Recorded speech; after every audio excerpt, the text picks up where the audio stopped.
শ্রীরামপুরের কৃষকদের, জাঙ্গিপাড়া এলাকার কৃষকদের হয়ে কথা বলা। কিন্তু দুঃখের বিষয়, এই শুভেন্দু অধিকারীদের জুমলাবাজের সরকার শুধু বড় বড় ভাষণ দিয়ে যাচ্ছে, কাজের কাজ কিচ্ছু হচ্ছে না। 2014 সালের আগে হিন্দুকে বাঁচাতে এসেছিল, কিন্তু এই বাজারে একটু খোঁজ নিয়ে দেখুন, 2014 সালের আগে আমার হিন্দু ভাইয়ের যে অবস্থা ছিল, তার ডেভেলপমেন্ট হয়েছে না পিছিয়ে গেছে জিজ্ঞাসা করবেন ছোটখাটো ব্যবসায়ীদের, বলে দেবে। আর 2011 সালের আগে কল্যাণবাবুদের সরকার এসেছিল মুসলমানকে বাঁচাতে, মুসলিম সমাজের মানুষজনদেরকে জিজ্ঞাসা করবেন না হিন্দু বেঁচেছে না মুসলমান বেঁচেছে।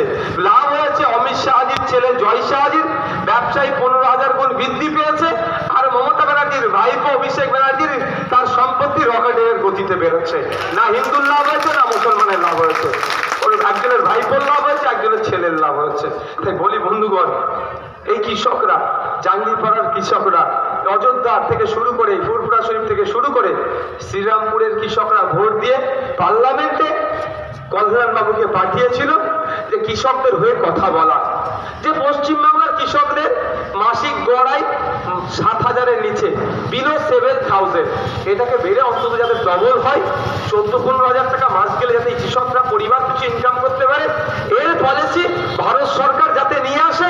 যেখানে পলিসি তৈরি হয়, যেখানে আইন তৈরি হয়, কৃষকদের জন্য এমন আইন তৈরি হবে কৃষকরা উৎপাদিত ফসলের যাতে ভালো ন্যায্য মূল্য পায়, তার জন্য কল্যাণবাবুকে পার্লামেন্টে পাঠিয়েছিল। কিন্তু দুঃখের বিষয়, আমরা কি দেখলাম, এই জুমলাবাজের বিজেপির সরকার কৃষকদের বিপক্ষে বিল পাস করলো, কৃষকদেরকে শোষণ করার জন্য বিল পাস করলো। তাই এই যে বিলটা পাস করলো, কল্যাণবাবুরা তখন পার্লামেন্টে ছিল, কৃষকদের হয়ে কোনো শব্দ খরচ করেনি। আমি চ্যালেঞ্জ করে যাচ্ছি, কল্যাণবাবুর বিরুদ্ধে আমি বলছি না, আমি যদি মিথ্যাচার করি, কল্যাণবাবু তো আইনের লোক, তাই না? যদিও ফরমার জাস্টিস বলেছেন, former justice of Calcutta high court, উনি বলেছেন ওই কল্যাণবাবু কোথা থেকে আইন নিয়ে পড়াশোনা করে পাস করেছে তার সার্টিফিকেটটা দেখাতো।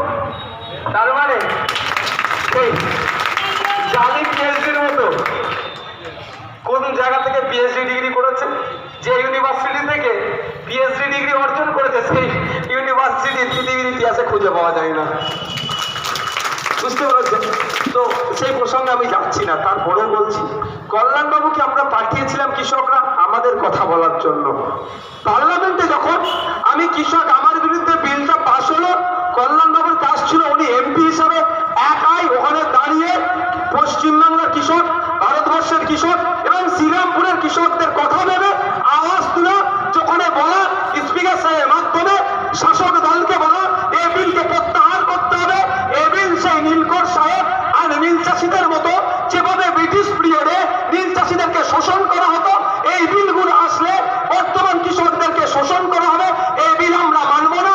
ভারতবর্ষ কৃষি প্রধান দেশ, পশ্চিমবাংলা কৃষি প্রধান রাজ্য, পশ্চিমবাংলার 50% মানুষ সরাসরি কৃষিকাজের সাথে যুক্ত, 70% মানুষ প্রত্যক্ষ পরোক্ষভাবে কৃষিকাজের সাথে যুক্ত।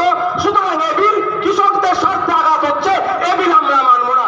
এ কথাটা পার্লামেন্টে বলা দরকার ছিল, কিন্তু এ কথা বলেনি। অপদার্থ বলবো না তো কি বলবো ভাই, কি বলবো? রাগ হবে কারো? আমার কিচ্ছু করার নেই। যে দায়িত্ব দিয়ে পার্লামেন্টে পাঠিয়েছিলাম আমরা,